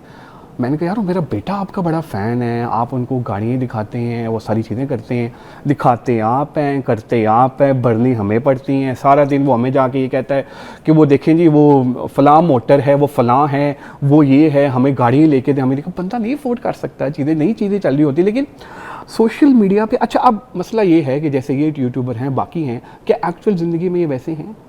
नहीं, एक्चुअल ज़िंदगी में ये वैसे नहीं है। कई लोगों ने रेंटेड गाड़ियाँ ली होती हैं, रेंट पे गाड़ी लेने के बाद वो अपने आप को वैसा दिखा रहे होते हैं, करा रहे होते हैं, लेकिन एक्चुअल ज़िंदगी में ये वैसे नहीं मगर है। समटाइम्स कंटेंट भी तो चाहिए होता है ना, एक चीज़ है हाँ। जैसे अब आप रजब भट्ट की एग्जांपल दे रहे हैं, उसको भी तो कंटेंट चाहिए है, उसने कोई कंटेंट प्रोड्यूस करना है।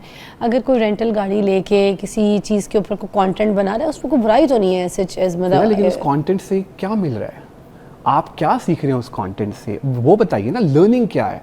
मतलब मैं और आप बैठे हैं और हमारे बच्चे बैठे हैं, ठीक है, तफरी के लिए देख रहे हैं तो ठीक है यार, एक दफ़ा देखा, दो दफ़ा देखा, वो एडिक्ट हो चुके हैं, एडिक्शन हो चुकी है। मैं एग्जांपल देता हूँ, जैसे अब आपने ये बात की, मैं ये कहता हूँ कि जैसे हमारे जो वी लॉगिंग है, कॉर्पोरेट वी लॉगिंग, आप हमारे हमसाया ममालिक देखें, बाकी लोग देखें, CEOs जाते हैं, वो ट्रैवल करते हैं, वो दिखाते हैं यार कि हमारा ऑफिस का एनवायरनमेंट है, मैं वहाँ चाइना जा रहा हूँ, मैं जापान जा रहा हूँ, ये हमारा ट्रैवल है। ऐसा कंटेंट आपको कहाँ नज़र आया सोशल मीडिया पे? मुझे और आपके जो मतलब हमारे जो बच्चे हैं, उनको पता है कि यार वो फ़लाँ जो कंपनी है उसका CEO कौन है? आपको पता है वो फ़लाँ जो हमारा रोल मॉडल है, हीरो है, जो कॉर्पोरेट का हीरो है, ये बाकी ओवरऑल हीरो है, वो कौन है? वो किसको जाके देखते हैं? ये जो 2 नंबर मोटिवेशनल स्पीकर हैं या बाकी लोग जो हैं, जो बैठे हुए हैं, जो इन जैसे यूट्यूबर हैं, वो उनके लिए वो हीरो बन गए हैं। ठीक है, वो अपना कंटेंट कर रहे हैं, वो चीज़ें करते रहें, देखते रहें, लेकिन आपने ये देखना है कि लर्निंग आउटकम्स क्या है। अगर वो आपका बच्चा बड़ा होके वो ही यूट्यूबर बनना चाहता है, जो कि ये यूट्यूबर नज़र आ रहे हैं, तो माजरत के साथ I am very sorry to say कि फिर उसकी कोई लाइफ नहीं होगी ना। अच्छा देखिए, ये जो बच्चे आ रहे हैं, जो भी कर रहे हैं, क्या ये पढ़े लिखे हैं? बताइए, आपसे मैं सवाल पूछ रहा हूँ, क्या ये पढ़े लिखे हैं? नहीं, ये पढ़े लिखे नहीं हैं।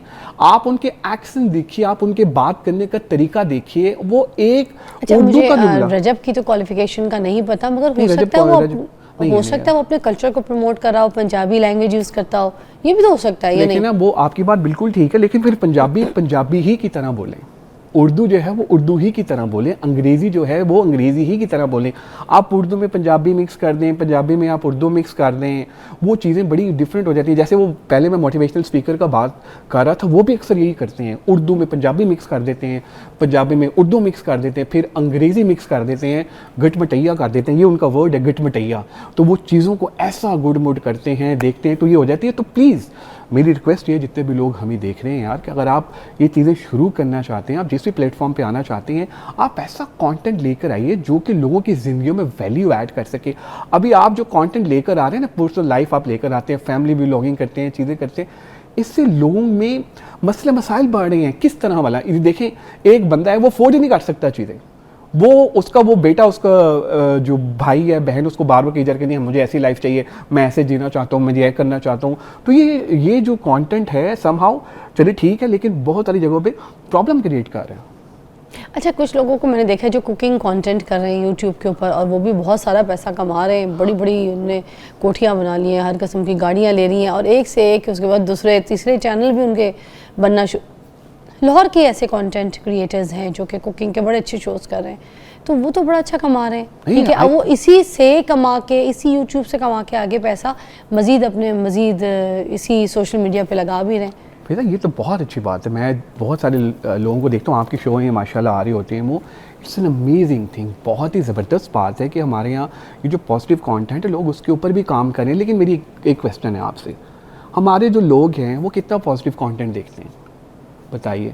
कंट्रोवर्शियल ऐसे आई चीज़ें, वो गया जी, आज बात हो रही है जी, फिज़ा अली ने शादी कर ली, वो कंटेंट वायरल हुआ है। मतलब वो चीज़ें कही है, एक वर्ड किसी बंदे ने यूज़ कर लिया, ये गोल्ड डिगर हैं, ये इस तरह से, वो कंटेंट वायरल हुआ है। मतलब आप उसकी पर्सनल लाइफ में उसकी एफर्ट नहीं देख रहे उस बंदे की कि यार उसने कितनी एफर्ट की है, किस तरह से वो चीज़ों को लेकर गया हुआ है। आपने सिर्फ एक स्टेटमेंट दे दी और उस स्टेटमेंट पे लोगों ने जो है ना वो नीचे, अच्छा हमारे यहाँ फ्रस्ट्रेशन लोग निकालते हैं ना, हमारे यहाँ लोग जो है ना उनको कोई चीज़ चाहिए कि वो नीचे, अब देखें नेगेटिव कमेंट्स सारी चीज़ें चल रही होती हैं, नीचे लोग जो है वो लोगों को गालियाँ दे रहे हैं, और वो गालियाँ दे रहे हैं, वो अगला दूसरी शुरू हुआ है, तीसरा। अब आप एक चीज़ भी समझें कि जो सोशल मीडिया के जो प्लेटफॉर्म है ना, वो इंगेजमेंट को लाइक करते हैं। वो कहते हैं यार, उनको तो नहीं पता कि गालियाँ चल रही हैं नीचे सोशल, अब फेसबुक को क्या पता कि नीचे गालियाँ चल रही हैं। वो तो कह रहा है कि यार ये इंगेजिंग हो रही है पोस्ट, इसमें कुछ कंटेंट है, तो वो क्या करेगा, ऑटोमेटिकली जो सोशल मीडिया फेसबुक का प्लेटफॉर्म है ना, वो इंगेज कर देगा, उसकी रीच बढ़ा देगा। तो जब ये हमारे लोग यहाँ पर ऐसी चीज़ें कर रहे होते हैं, अब पॉजिटिव कॉन्टेंट लोग बहुत कम देखते हैं। मैं सल्यूट करता हूँ ऐसी बहुत सारी सिंगल मदर्स को, बहुत सारी हमारी बहनें हैं, बहुत सारी हमारी माएँ हैं जो कि अपने बच्चों के ऊपर इंडिपेंडेंट नहीं रही हैं। उन्होंने खुद अपना बिजनेस स्टार्ट किया, कुकिंग में आई, चीज़ें की, घर बैठ के खाने बनाए। कई ऐसी सिंगल मदर्स हैं जिनको अपनों ने छोड़ दिया और उन्होंने यूट्यूब चैनल स्टार्ट किए, इवन ये जो कुकिंग वाला एलिमेंट है और बाकी बहुत सारी चीज़ें हैं, कंटेंट राइटिंग है और बहुत सारी चीज़ें जो वो कि अपना काम करें, जो मैं समझता हूँ कि इनको सैल्यूट करना चाहिए। मतलब पॉजिटिव काम भी हो रहा है जहाँ पे आप बता रहे हैं, वहाँ पे उसी तरह से कुछ वल्गर काम भी हो रहा है, गलत काम भी हो रहा है, ठीक है ना। अब ये जो ऑडियंस है इसको किस तरह से समझाया जाए कि इसको अपनी ऑडियंस में मतलब अब जो है ना एक सिलेक्शन करनी पड़ेगी कि किसके कंटेंट को देखना है, क्योंकि जो वो देखेंगे वो तो उनको लग रहा है कि हम देख रहे हैं कि क्या हमारा है, ये क्या बेवकूफ़ी कर रहे हैं, मगर साथ साथ अहमकाना हरकत तो है ना कि आप उसको व्यू दे रहे हैं। आप भी तो ये कर रहे हैं कि व्यू भी दे रहे हैं आप उसको। परफेक्ट। स्टार तो आप बना रहे हैं, एक बंदा व्यू दे रहा है, स्टार बना रहा है। रियल टाइम एग्जांपल देता हूँ मैं आपको किस तरह से हमारा ट्रेंड चल रहा है। एक खातून एक पिक्चर लगाती है, नीचे लाइक्स कमेंट और बहुत ज़बरदस्त।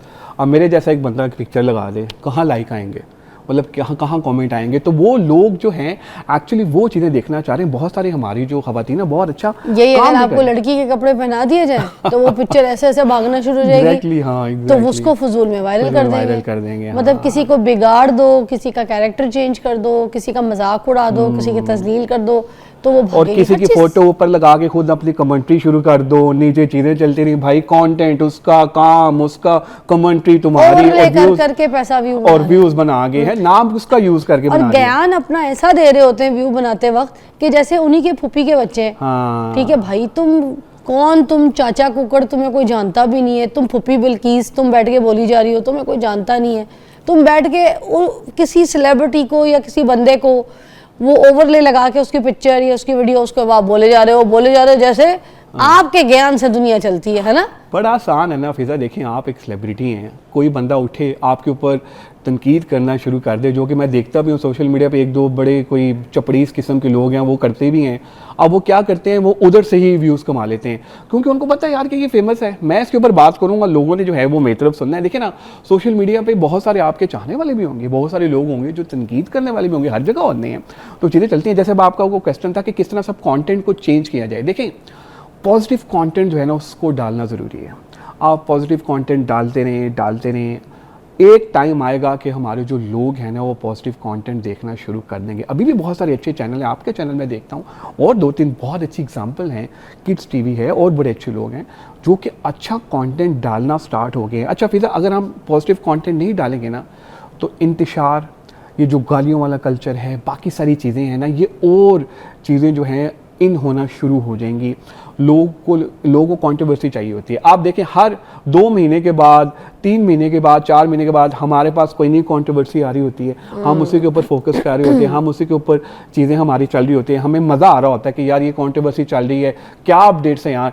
कितने हमारे यूट्यूबर हैं वो एक ही कंट्रोवर्सी पे 40-40 50-50 जो है वो एपिसोड कर देते हैं, 20 एपिसोड कर देते हैं, क्योंकि उनको पता है वहां से व्यूज आने। गेम एक्चुअल जो है ना वो व्यूज की है, वो गेम जो है ना वो वायरल होने की है। व्यू ही पैसा दे रहा है। इसलिए सारे ये जो भाग दौड़ है, जो कोई भी बैठ के ज्ञान देगा वो व्यूज का यार, उससे पैसे उनके चल रहे हैं, उनकी दुकान चल रही है। Thank you so much. और आपके साथ हम अभी मिलते हैं मगर ब्रेक के बाद।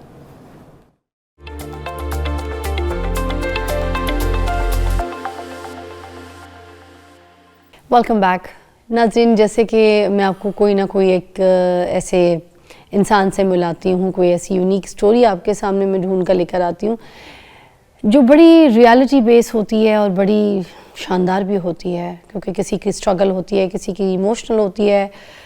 और अभी जो मैं स्टोरी आपको बताने लगी हूँ ना, मेरी टीम जो है जिन्होंने मुझे जो बताया, जो समझाया, जो अभी पूरा कंटेंट बता के भी गए, मेरी टीम के जो नदीम साहब हैं, हेड हैं हमारे कंटेंट के, और मेरे प्रोड्यूसर अली राना। मगर मैं आप सबको, मेरी टीम समेत को मैं ये बताना चाहती हूँ कि जिस पर्सनालिटी के बारे में आपने मुझे डिटेल दी है, जो बताया है, उनसे अभी मिल के इस प्रोग्राम में मुझे पता चला कि ये कौन है। जब मैं लाहौर शिफ्ट हुई थी तो मेरे बहुत सारे लोगों के साथ यहाँ पे जो फ़ैशन डिज़ाइनर्स थे, फ़ोटोग्राफ़र्स थे, कुछ ऐसे मॉडल्स थी जिनके साथ में मैं काम करती होती थी। एक टीम होती थी, सब मिलके मुझे सजाना, मुझे स्टार बनाना, मेरे पीछे एक पूरी एफ़र्ट होती थी मेरे साथ, जो मुझे फ़िज़ा अली बनाती थी। उनमें से एक शख्स जिनका नाम बॉबी, और उन्होंने मेरे बड़े शूट्स पे मेरा साथ दिया, बड़ी टीम का हिस्सा रहे, हर तरीके की स्ट्रगल इनकी मैंने देखी है और बहुत मेहनत करते हुए देखा है इनको मैंने। मगर आज मैं इनको जिस रूप में देख रही हूँ, वो बॉबी नहीं है। आज इनके अंदर का जो एक इंसान है उसकी एक औरत की शक्ल भी मैंने आज देखी है, जिसमें मुझे आज ये पता चला है कि ये एक परफॉर्मर हैं, एक बहुत अच्छी डांसर भी हैं, कोरियोग्राफर भी हैं और एक्टर, टिकटॉकर भी हैं और बड़ा अच्छा काम करके अपना नाम बना रही हैं बड़े पॉजिटिव कंटेंट्स के साथ और अपने हुनर को दिखा के। तो मैं आज आपको मिलवाती हूँ उनसे जिनको मैं एज बॉबी जानती हूँ कोई 15-20 सालों से, और आज मैं उनके साथ मिल रही हूँ तो मैं आज उनका दूसरा चेहरा देख रही हूँ। अस्सलाम वालेकुम। वालेकुम सलाम, कैसे हैं आप? मैं ठीक हूँ। मैंने सही बोला है आपके बारे में? बिल्कुल सही बोला आपने। हमने तो बड़े काम किए हैं। जी हाँ। और बॉबी के साथ बड़ी बातचीत, बॉबी बड़ा रौनकी।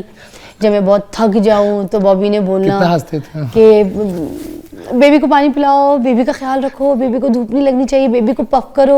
और वो मेकअप आर्टिस्ट भी है, वो हर फन मौला है, वो बड़ा दोस्तों में घूमने फिरने वाला, काम करने वाला, मेहनती।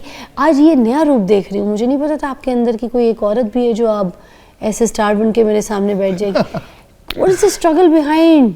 वो बॉबी कहाँ है और आप अब क्या है? वो बॉबी तो मदर की डेथ के साथ ही मेरे ख्याल से वो भी चला गया दुनिया से, और आप ऐसे भी कह सकते हैं कि कुछ मेरा रिवेंज भी था। तो शायद ये हाइड ही रहती है औरत, लेकिन वो कुछ ऐसे सर्कमस्टांसेस थे कि इसको लाना पड़ा सामने फैमिली को बताने के लिए कि ठीक है। फिर नहीं, आप तो अपनी अम्मी के साथ, फैमिली के साथ सब जॉइंट फैमिली में रहते थे ना? इन 2018 ना उनकी डेथ हो गई थी, और फिर ऐसे ही सूरज आ गया बिल्कुल सर पे ऐसे। तो बड़ी चीज़ें देखनी पड़ी, एक बड़ा हार्ड टाइम गुजरा उसके तो एक साल बाद। फैमिली वालों को जब ये चेहरा दिखाया तो बहुत वावेला मचा। मैं कहा अब मौका है मुझे बोलने का। फिर मैं कहा ठीक है। जब ये माँ नहीं थी सर पे, जिसकी बड़ी लाडली औलाद थी, आपको सबको पता है, आप लोग भी तब लाड करते थे, तो अब आप कैसे गायब हो गए? कैसे आपने कॉल तक नहीं पूछी कि ठीक हो, उदास तो नहीं, कुछ खाया है कि नहीं, बीमार तो नहीं हो? नहीं पूछा। काफ़ी अर्सा 4-5-6 महीने बल्कि साल तक देखा मैंने। और फिर जब मेरे बड़े भाई की डेथ हुई, वो भी हमारे क्राइसिस ज़रा आ गए थे, डाउनफॉल था, प्रॉपर्टी के इश्यूज थे, तो फिर किसी ने साथ नहीं दिया। तो फिर मैं कहा ठीक है, दिल लगाने के लिए टिकटॉक पहले बनाई मैंने, मेल वाले उसमें भी। फिर मैं कहा नहीं, एक तो मेरा दूसरा रूप है, उसको भी ले आओ, जो टैलेंट है, अगर वो आप जो जिस तरह लड़की की तरह आप एक्ट करते हैं, एक्टिंग है, डांस है, तो मैं को उसको लाते हैं। वो मैंने किया तो मेरा अपना एक तो आउटलेट भी हो गया, तो लोगों को भी पसंद आया, बड़ी पजीराई भी मिली। और घर वालों को पसंद आया? घर वालों ने साथ दिया, बड़ी बात सपोर्ट हुई किया? सुनने को दाएं बाएं से, फलाना मामू ये कह रहा था, उनसे कहा अच्छा है, और जब कुछ किसी ने ये कह दिया, कजन्स बता रहे हैं, मैं कहा ठीक है कहने दो, अब कहना ही बनता है उनका। ट्रॉमा, डिप्रेशन, एंजाइटी, इन सब का शिकार हुए? ये साथ ही हो गया 18 के बाद, भाई की डेथ के बाद तो वो कोरोना स्टार्ट हो गया, अब उसका भी खौफ है। और तो बड़ी एंजाइटी की मुझे हो गई थी प्रॉब्लम, एकदम हार्ट बीट तेज़ हो जानी, और फिर मैं दूसरी से अपने आप को कंट्रोल करना।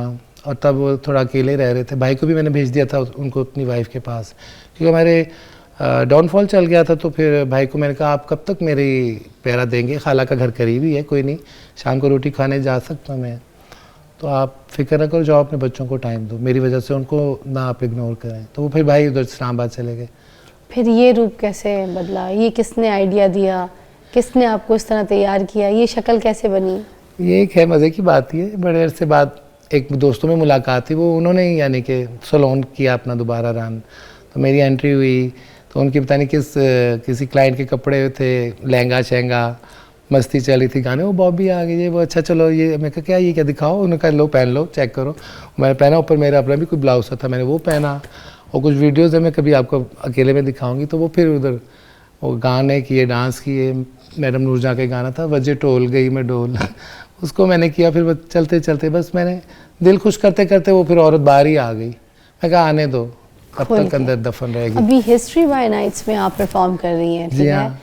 तो कैसा वहाँ तक कैसे पहुँची? तो जॉब है आपकी प्रॉपर? जी हाँ। वहाँ तक ये टैलेंट कैसे पहुँचा? वहाँ एक हमारे फ्रेंड हैं, वो थिएटर करते रहे, महमूद बशीर, वो कथक क्लासिकल डांसर भी कथक के, खैर अब तो नहीं करते, वो अपना एक उनके मेमोरियल आया हॉस्पिटल है उनका, वो संभालते हैं, मदर फादर का एक उनका है, वो हट गए इस साइड से। लेकिन उन्होंने थिएटर भी किया हुआ, तो एक डायरेक्टर जिनके साथ उन्होंने काम किया था, वो इसमें सारी अरेंजमेंट कर रहे थे, यानी कि चीज़ें वीज़ें सारी कराते थे, करैक्टर सारे, उनको कपड़े ये वो चीज़ें बताना किस तरह। उन्होंने कहा कि हमें ये ना चाहिए कुछ शाही कनीज़ें, ख्वाजा सरा जो पहले होती थी हिस्ट्री में, हरम में, ठीक है, जनाना हरम में वही फिरती थी। ऐसे ही आप कोई मैसेज या कोई चीज़ भेजनी है मर्दाना उनके साइड थ्रू पे, होती तो वो लेके मैसेजेस सारा या चीज़ें, हाँ connection जी, उनके से, हाँ एग्जैक्टली, जी। तो ये कनेक्टेड थे, तो वो कैरेक्टर हम कर रहे हैं वहाँ पे। वाह वाह वाह जी वाह। हाँ। तो आप अच्छा सही है, आपको मज़ा आ रहा है वहाँ हाँ, पे, मेरे रिस्पॉन्स तो अच्छा मतलब मिल का रहा है। काम एक तो शाम का है और फिर तैयार होना है, हाँ। और आवाम को फेस करना, तो आई लव माई जॉब, बहुत मज़ा आता है। वाह। अच्छा एक ब्रेक ले लेते हैं, ब्रेक के बाद आते हैं।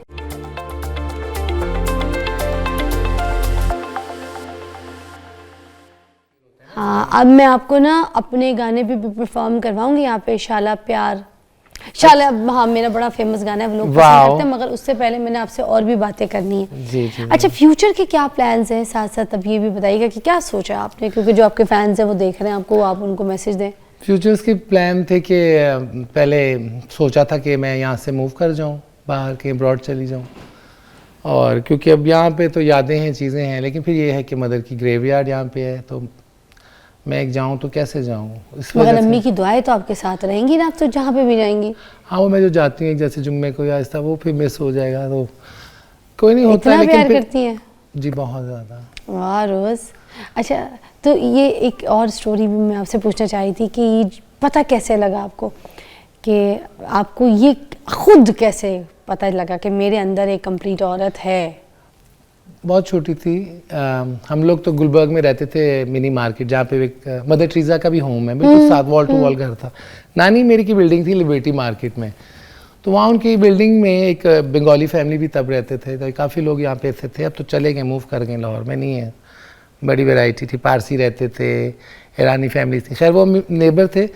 उनकी बेटी मेरी फ्रेंड भी थी, अब उसका कोई दुल्हन वाला ड्रेस था, उसकी बड़ी बहन ने मुझे ना वो पहना दी, और बड़ा हंस रही ही, और मेरी अम्मी के पास ले गए। अब मैंने उनको ऐसे कहा ठीक है बेटा अब आप जाओ, और मुझे कहा कि उतारो कपड़े, और डांटा। अब मुझे अच्छा लग रहा था, लेकिन अम्मी ने मुझे डांटा, तो मैं कही कुछ बात ख़राब है, वो पहन रही, मैं क्यों? तो मुझे एहसास ही नहीं कि मैं लड़का हूँ तो मुझे नहीं पहन सकना या क्या है। अब फिज़िकली वो और सीन है, इंटरनली एक और मसला था, तो फिर वो तब पता लग गया था। काफ़ी लाइक्स आपकी ऐसी चीज़ें लड़कियों वाली अच्छी लग रही हैं, किसी का दुपट्टा अच्छा लग रहा है, फीलिंग्स से पता चला? फीलिंग से पता चला। अब वो बताया भी गया कि तुम ये चूज या पसंद करे, आप तुम्हें पिंक कलर क्यों अच्छा लग रहा है, ब्लू होता है, ब्लू होता है। मैं कहूँ मुझे पिंक पसंद, मुझे इस तरह की पिंक में कोई चीज़ लेके तो दे। इसका मतलब घर वालों को भी लेट पता चलता है? घर वाले कहते हैं कि ये लड़कियों में उठने बैठने से इनको आदत हो गई है। आदत कैसे नहीं, आदत नहीं पड़ती किसी को, कैसे कोई अपने आप को अगेंस्ट जा सकता है, ये आप फीलिंग्स से जज करते हैं? फीलिंग से है। अच्छा, तो फिर ये किस उम्र में आपको पता चला? कोई आप 12, 15, 16? वो जो इंसिडेंस था, वो जो कपड़ों वाला था, वो तो 7 साल की उम्र थी। अच्छा, बहुत छोटी थी। हाँ। 11-12 में पता लगने लग गया था। I was so healthy. एक तो आपके फिगर ने भी आपको फंसाए रखा है, यानी कि अब कई लोग उस हिसाब से भी आपको अटैक करते थे कि आपको मज़ार मोटे कोई कुछ छेड़ूँ, तंग करूँ, कुछ इस तरह थी। क्या सोच होती थी, कुछ थे लोग इस तरह करते थे तंग।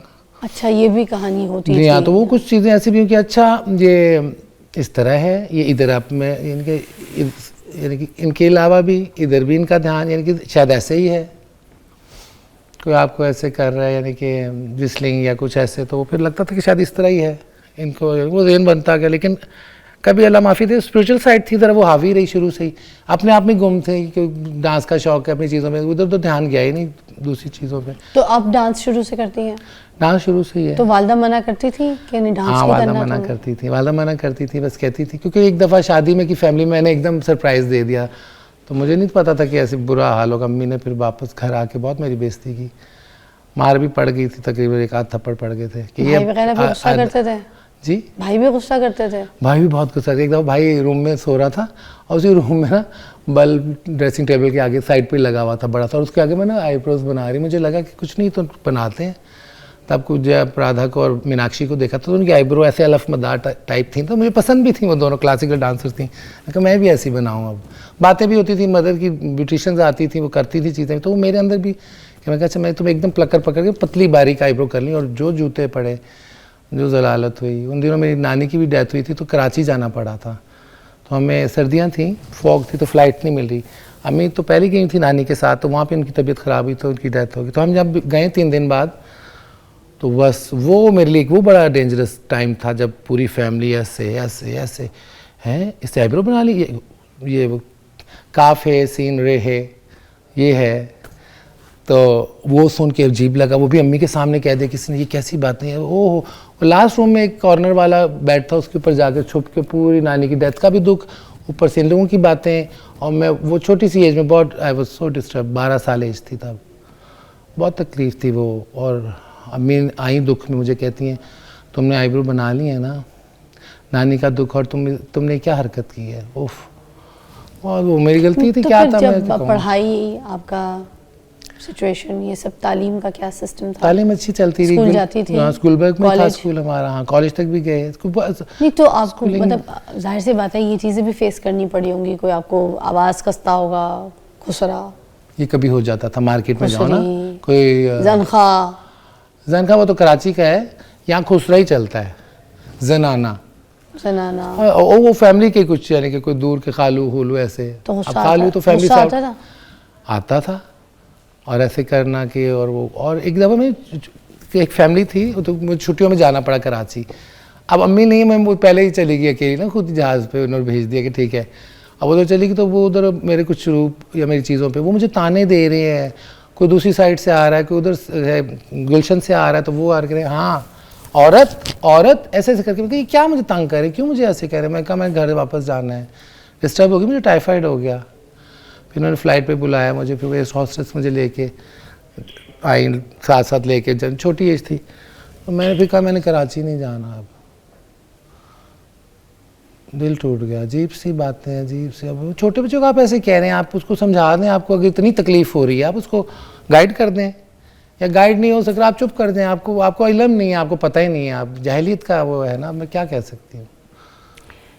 फिर घर क्यों छोड़ दिया? फिर घर में वालदा की वफ़ात के बाद फिर घर में थोड़ा रह लेते नहीं, या रहने नहीं दिया आपको? ये हमारा घर रहा ही नहीं, हमारे बड़े क्राइसिस चले थे, हमें मालिक मकान ने घर से निकाल दिया था, ताला लगा दिया था।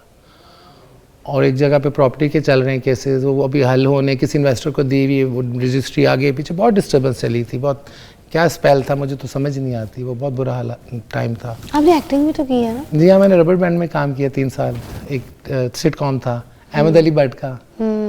जी हाँ, वो एयर वाई डिजिटल में चलता था। और मैं 1-2 मूवीज़ भी की हैं, लाज मूवी की थी, वो भी अधूरी की, यानी कि उन्होंने बाकी फिल्म से मुझे निकाल दिया। शुरू में कुछ गाने में होंगे 1-2 सीन्स में, क्योंकि लाबाली एज थी, कुछ बस शौक था फिल्म का। और अभी मैंने कॉलें कर रहे हैं प्रोडक्शन मैनेजर, मैं कहा नहीं अभी तो आपने मुझे पहले क्यों नहीं बताया, कल मैं दोस्तों के साथ मरी आ गया हूँ, मेरा तो ये हिसाब है, आ जाओ, बॉबी बहुत बड़ा सेट लगा हुआ है, आपका इंट्रोडक्शन, सबका इंट्रोडक्शन ऐसे ऐसे बच्चा आएगा ख़त लेके। उसका बड़ा मज़े का, रऊफ़ खालिद साहब थे, अल्लाह उनकी बख्शिश फरमाए, फौत हो गए। उन्होंने बड़ा अच्छा एक वो बनाया हुआ था कि बच्चा फिल्म के स्टार्ट में एंटर होगा और ऐसे ही ख़त लेके लड़की के लिए जा रहा है, उसे पठान ने भेजा, हिंदू लड़की थी, तो वो ऐसे जो उसको पकड़ते हैं, बच्चा हाथ नहीं आता, करते करते उसमें मेरा भी शॉट था कि मैं बच्चे को पकड़ी हाथ नहीं आता, और मैं मरी बैठी हूँ। हमने तो बड़ी एक्ट्रेस बन के ना कि मुझे शूट कर रोकेंगे मेरे लिए और बाद में सेट लगेगा, नहीं, उन्होंने फिर मुझे मूवी से निकाल दिया। फिर एक नूर की मूवी थी जो नूर बुखारी हैं, इश्क पॉजिटिव, उसमें थोड़ी बहुत काम किया है, दोस्त की मूवी थी तो किया उसमें काम, कुछ सीन किए हैं शीबा भट्ट साहिबा के साथ। अब भट्टी की बात हुई, छोटे छोटे सिटकॉम। मुझे नूर, अब तो खैर उन्होंने फील्ड चेंज कर दी, मगर नूर क्योंकि मेरी दोस्त भी बहुत प्यारी हैं और मुझे पसंद भी बहुत थी। और आपको याद होगा तो सेट पे भी उनका जो गाना था, अब क्योंकि उनकी फील्ड चेंज हो गई तो प्लीज़ सोशल मीडिया पे मुझे ऐसे मत लीजिएगा, मैं बड़ा प्यार करती हूँ नूर बुखारी से, और बहुत अच्छी हैं वो, बड़े अच्छे दिल की हैं। उनकी बेटी भी मेरी बेटी के साथ बड़ी प्यार मोहब्बत वाली दोस्त है, अच्छा सिलसिला, टाइम हो गया उसको, याद है, हाथों पे सजा के ख्वाब तेरे मैं चूमती रहती हूँ, बहुत प्यारा गाना है, तेरा नाम हथेली पर लिखा इसे चूमती रहती हूँ। बहुत खूबसूरत गाना है, सरोज जी ने कराई हुई कोरियोग्राफी। क्या परफॉर्मर नूर, लंबे लंबे बाल, खूबसूरत, लंबा कद, वेरी टैलेंटेड, और what a talent, what a talent, दिल की भी अच्छी प्यारी इंसान है। चले क्या योंडा याद आया मुझे, ये टाइम था फिल्मों का। खैर मैं अपनी ऑडियंस को तो यहाँ पे अल्लाह हाफिज़ कहूँगी।